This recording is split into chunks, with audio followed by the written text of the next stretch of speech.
Transmissions jammed. Proximity coverage only. Hey guys, Jacob here. It is currently September 3rd, 2020. This week we got a look at the new Summit game mode that was shown in State of the Game. This is a brand new game mode where you'll start at level 1 and go all the way up to 100. There's going to be a difficulty meter, so like say you're at level 1, you'll start at normal, and once you're getting up into like the 80s and 90s, you'll be fighting legendary enemies and stuff like the White Tusk, and they are randomized apparently, so it won't be the same pretty much enemies you're going to be fighting all the time. They'll switch it up, and they did say rogue agent encounters can happen, but they didn't really say anything about hunters, but I have a feeling that hunters will pop out now and then and attack you. I just for some reason have that feeling.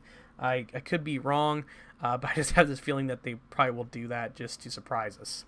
Now, I will show you guys a few promotional pictures. This is the first one of the Summit new PvE game mode. They showed State of the Game. This picture looks really, really nice, and I cannot wait to play this. And this is going to be in TU11, by the way, if you guys did not know. There's also an exclusive exotic with this update, or at least with this game mode, that is, and that's going to be the Ridgeways Pride exotic, which is going to be the exotic you guys get for, I think, getting to a level 100, if I remember correctly. That's what they said in State of the Game, and this is a red DPS style role chess piece, but also has a little bit of defensive involved in it, and you can see it has Bleeding Edge, which is damaging enemies within 10 meters applies a bleed to target. It also repairs 1 to 25% of your armor per second based on the number of enemies within 10 meters that are bleeding. 1 enemy, 2 enemies, 3 enemies, 4 enemies, 5 enemies go from 1%, 4%, 9%, 16, and 25.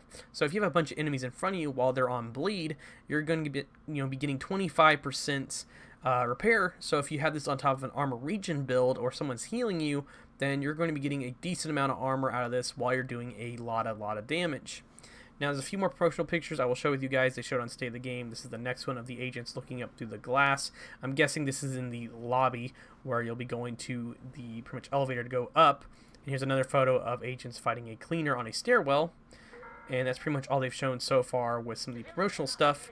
So there's going to be a brand new exotic you'll be able to get from this, and it's going to be a fun new game mode. A lot of people are calling this Underground 2.0, and I can see a few reasons why, because A, it's kind of got that repetitiveness where you'll go through level by level, but in Underground you can only go through so many, and then you had to go on the train and go back and start over. On this, essentially, you can go from 1 to 50, and then go, 50 to 60, so it's going to be non-stop. You can sit there and constantly farm over and over and over again, and just keep going and going and going until you die and you respawn at the checkpoint, and then just reset and rinse and repeat, and see how far you can get and collect the gear you want, and try to go and get the exclusive exotic that's behind this.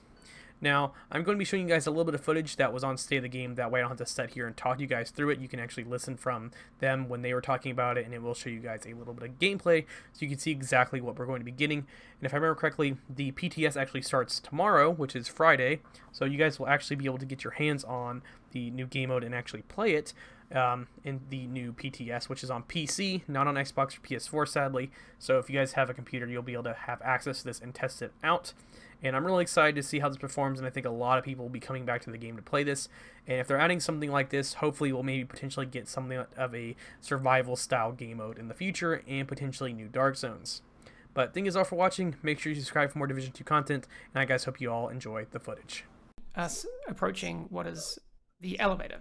Can you talk us through what this experience is and how it works going into the summit for the first time? Or the second time, or the third time? Yeah, so the first time that you come in, you'll see this menu, and you'll only be able to go to floor number 1. And so the first time that you summit, you need to move your way up floor by floor. And then once you've completed floor 10, because the 10th floors are boss levels, so floor 10, 20, 30, 40, 50, and so on are each boss levels. And once you've beaten a boss level, you unlock the rally point for the floor after that. So you can see on this, which is paused that there's floor 11, 21, 31, etc. So if you've beaten the 10th floor boss, you will be able to, on any time you replay the Skyscraper, just immediately go to floor 11. And so I know people who want, challenging content, that they'll be oftentimes just fast traveling to 21 or 31. For those who want heroic, they'll be going to maybe 61 all the time. And if you're a legendary fan, you'll be going to 81. Nice. And so a lot of legendary content. That's really cool. yes, and it's dynamic. So it shall be interesting because the strongholds we predefined the spawns for those, whereas this is going to be a fresh experience each time for legendary players. So yeah, it's going to be pretty challenging. We've actually reduced the number of directives for the top 2 floor segments there to 3, based off feedback we got from the ETF this past weekend, actually.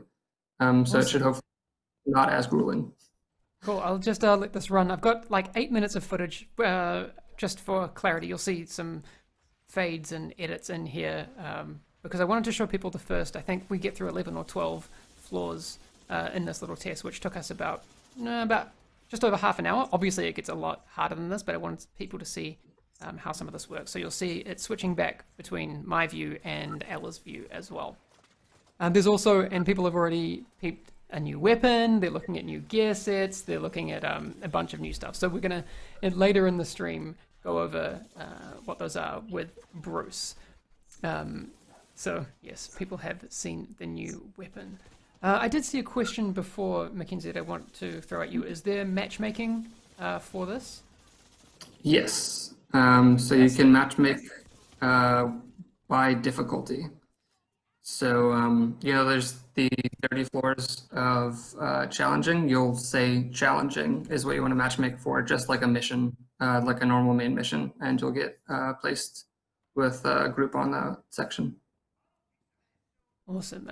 And as before, all of the Division 2 factions are present in the summit. The other thing I do want to clarify is that this will be free for all players who own the Warlords of New York expansion. So with TU11, you will have access to this.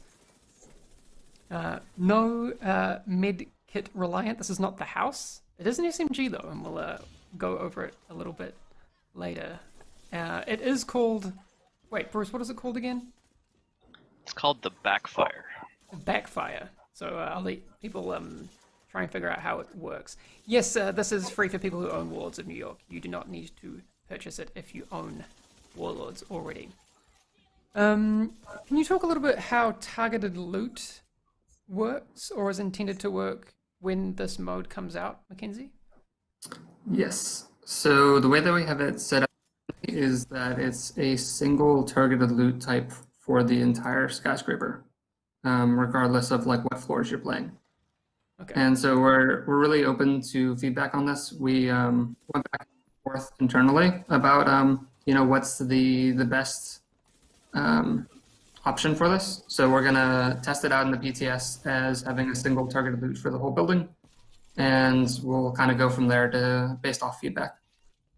Okay, cool. Let's talk about the scalability for a bit. I've seen some questions in chat about is it friendly to solo players? Can I go from top to bottom solo, or is Legendary gonna scale differently? How's that being handled? So it is all built to be able to be done solo.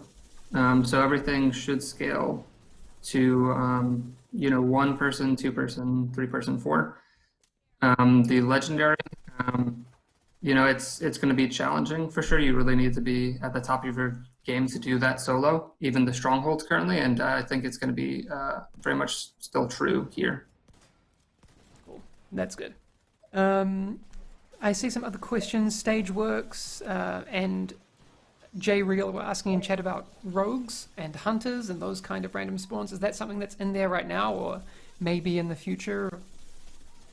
So I will say that rogue agent encounters can occur Really? throughout Cool. yes.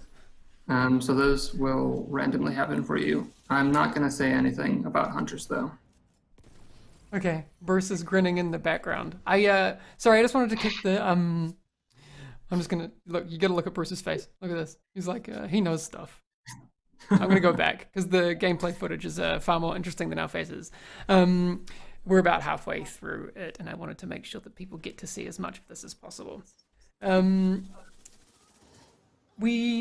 don't think we have a date for the PTS just yet. I'm going to check my notes again, and since oh no, I do have a date, but I'll get to that a little bit later in the stream. So make sure you hang around for news on when the PTS is becoming available, because we will have a bit of a discussion about that later in the stream.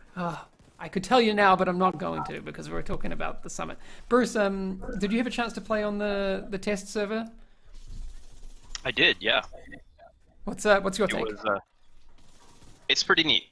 We played for a couple hours on Friday and did the first 30 floors, and it was fun. It was fun.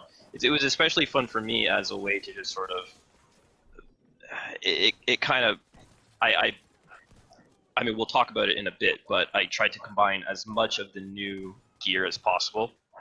And I mean, I would, of course, we design these things not within a vacuum, but with considering this SMG, this exotic SMG does this, and then the new gear set does that, and the new brand is also going to be, there's synergy. We always try to like make these things as a sort of package, right? But it was really validating to throw a build together that used the new gear set, a piece of the new brand set, the Backfire SMG, and one of the other exotics, and just have it be monstrously powerful. But that being said, we weren't doing the hardest floors. So. Yeah. So I do want to point out, Ella's just sending me a message. I'm going to talk about it a little bit mechanically soon. But this SMG has a very unique mechanic where you'll see it. It applies a bleed to you, which is maybe a little strange to deal with, but I'll have Bruce explain it once we get to the new gear and weapons part of the stream, because we have a lot to go through. I've got a couple of minutes left on this footage, and I do want to kind of just keep going through it. Bruce, did you find that the way that you played was different from how you'd played previous gear sets and weapons before? Is it mechanically with this quite gear different? in particular? Yeah, with some of the stuff that people can expect in TU11 and Season 3. Yeah, I don't normally play a hyper-aggressive up-close and personal build. I sort of tend towards the mid-range assault rifle build. But I also I almost always use some sort of a hybrid build with, where I can rely on myself for some element of self-sustain and or crowd control to give myself a little bit of breathing room and all that kind of stuff. So yeah, it was satisfying to play with a gear set and exotics that just kind of do all of that in a way, but you have to play full throttle, all gas, no brakes, because the minute where I would get into a situation where I had overextended myself and didn't have an opportunity to either clinch a kill or confirm a kill, which is one of the exotic effects for the new backpack, and then therefore be able to go pick up that thing that drops from it. You could very easily get yourself into a sticky situation and get yourself plastered. But yeah, it was really fun. Like, I actually really enjoyed playing with it was myself and Adrian and Nikki. Nikki was my pocket healer for most of the